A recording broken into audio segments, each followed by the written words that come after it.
Hello, please join me over here where we're going to discuss the Haworth projection. Now, in a Haworth projection, we can use it to identify groups as being above the ring or below the ring.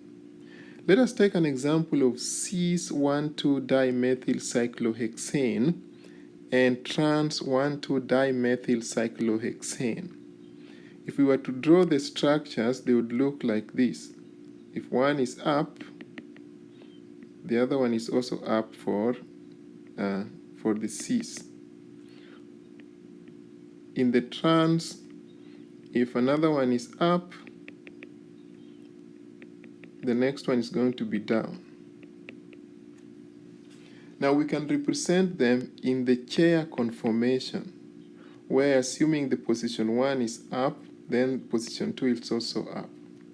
If we flip the ring, in order to identify whether they are below or above the ring, the methyl group for position 1 was above the ring, and now that methyl group in position 1 is aligned in the equatorial position, while the second one is above the ring.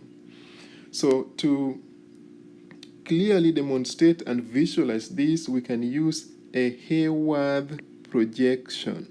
In a Haworth projection, I want you to imagine yourself sitting on a dinner table where this board side is the one that is facing towards you, and then the other position is away from you. Then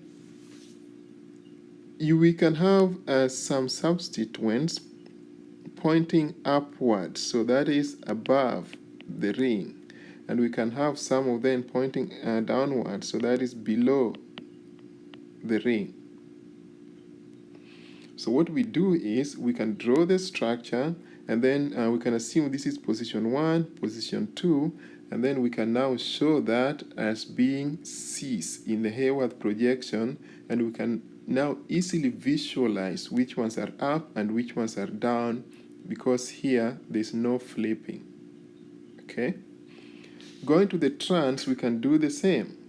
In the trans conformation, when you have the chair, we have position 1, position 2. In this case, this is above the ring. It's pointing upwards, and this is below.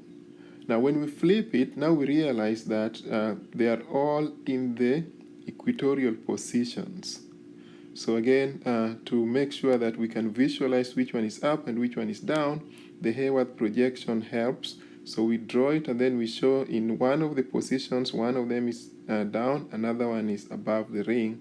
So a Haworth projection is the best way to be able to visualize which one is above the ring and which one is below the ring. Have a good one, and if you have any questions, please do not hesitate to let me know. Thank you.